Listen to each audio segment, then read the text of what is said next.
What's out there? What's out there? Yeah.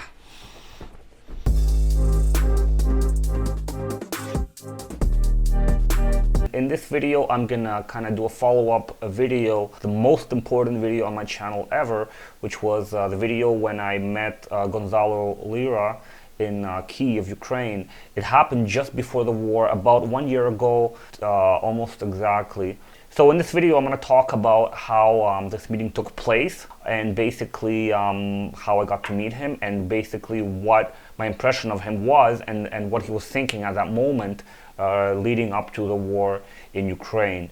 So basically how I found out about this meeting is that I was subscribed to Gonzalo Lira, and he said that he's planning on being in Kyiv a week from now, and he's going to have a meetup in a hotel somewhere downtown Kyiv. And I thought, wow, that's just a great opportunity for me. It's a great chance for me to like visit and like, you know, meet this guy face to face. And I was just so excited that this opportunity kind of presented itself. Yeah, so I agree that I have this desire to network with English speakers and foreigners in Kyiv, Ukraine, because there's not a lot of them. You know, everybody is Ukrainian, obviously, and it's hard to kind of sometimes find people, English speakers, that I could network with, that we could have in common with. And yeah, I was really excited about this event, and I was like the first one to arrive. Among the first ones, there was somebody else there.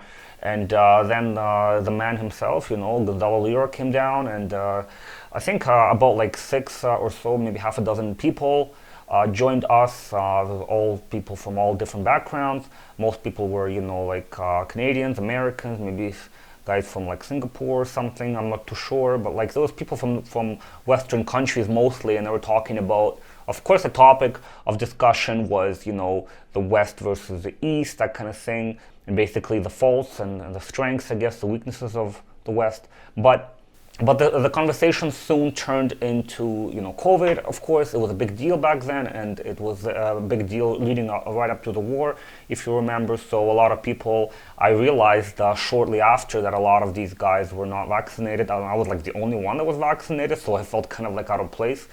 Everybody had a story about how they tried to really escape the restrictions back in their own countries, and it kind of turned into a conspiratorial discussion after a while, and I realized that I was suddenly surrounded by COVID deniers and people who were anti-vaxxers, and none of them were vaccinated, and I was the only one who was vaccinated in that room. I don't know, I thought, you know, that's whatever. There was a lot of tension surrounding the military buildup of Russians around Ukraine at that time. It was, yeah, like I said, it was December of 2021. So naturally, the conversation with Gonzalo Lira turned into the war, right? Or the prospects of the war, or how likely it was that, you know, there could be a war in this country, right?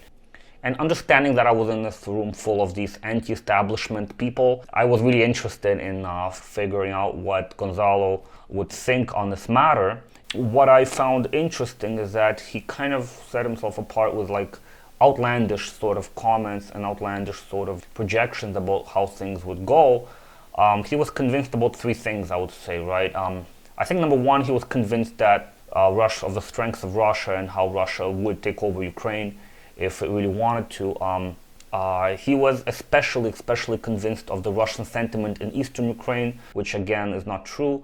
It's basically Russia just you know, was successful in capturing eastern Ukraine, in certain areas of eastern Ukraine, but they wanted to capture all of it, and they were successful in it because of a certain, you know, certain weaknesses on Ukrainians' part. But in terms of the actual Russian sentiment, it's again, I think it was overblown by him, and yeah, that's like number 1 thing. The second thing is that he kind of overemphasized the importance, the economic importance and the political importance of eastern Ukraine. It has a huge economic potential. It had a lot of natural resources. It sort of, you know, didn't really need to be part of Ukraine because it could like fend for itself. It could sustain itself, essentially. It could sustain itself. Again, that's kind of like not rooted in reality. Some coal deposits and whatnot, but like, I mean, a bit of natural gas here and there. But I mean, we're living in a service, you know, economy nowadays, in the worldwide economy, global economy, and that area isn't particularly better than other areas. I mean, most of Ukraine is very agricultural, actually. The agricultural potential of eastern Ukraine is negligible at best. So that's number two. And number three, he kind of did hint at the notion of Ukrainian disintegration. It's sort of like, yeah, like I said, Ukraine, couldn't necessarily stay united if push came to shove. And again, it didn't sit well with me, even at that point. It didn't sit well with me. I thought he was kind of like silly. I kind of tried to, to mention that it's wrong, and there's no way that Ukraine will capitulate. There's no way that Ukraine is divided. Ukraine is united. And I did not think the war was likely, as most people. I did try to make a point like, come on guys, Ukraine is a country. It's a country with a democratically elected president. It's a country with unified people.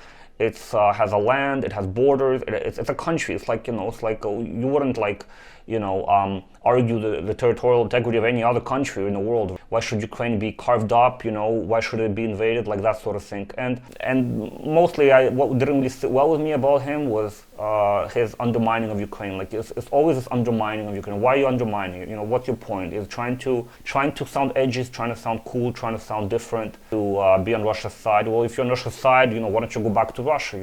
You're sitting here in Kyiv, in the capital. But of course, like I said, when you're sitting in a room full of people who are anti-establishment or who are from the West but criticize it, don't like it, they come to Ukraine for an alternative. Maybe they are, sort of hell-bent on thinking that way. They kind of want to gather around each other, like sort of drink their own Kool-Aid. I mean, if that's what they want to do, that's great, but they can all go and, join Donald Trump and all that, all these thinkers, I suppose.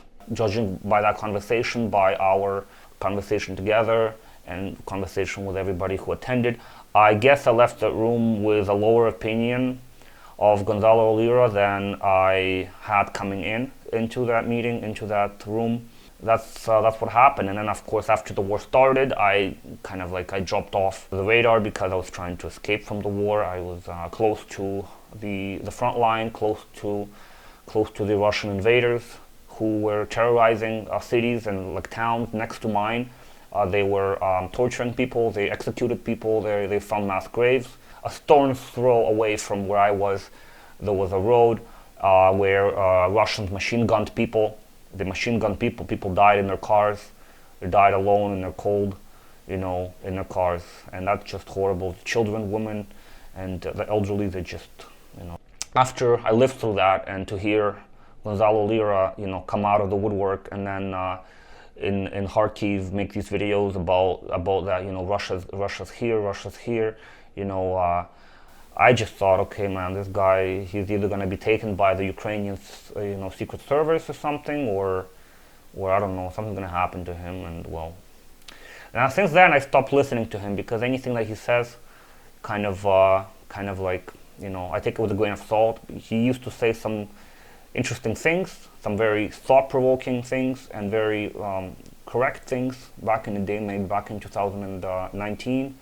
But since then, and after this, right up to the war, I don't know, something clicked with him, something happened to him, and he just had this, like, I don't know, he went on a streak. For what reason, I don't know. I still don't know why he did that. But anyway, I mean, that's what I wanted to tell you guys about Gonzalo Lira, what I know about him, the impression that I got of him. And I hope you guys found this video interesting and helpful and insightful. And hit like and subscribe if you enjoy what I'm talking about here. And until next time, guys, take care.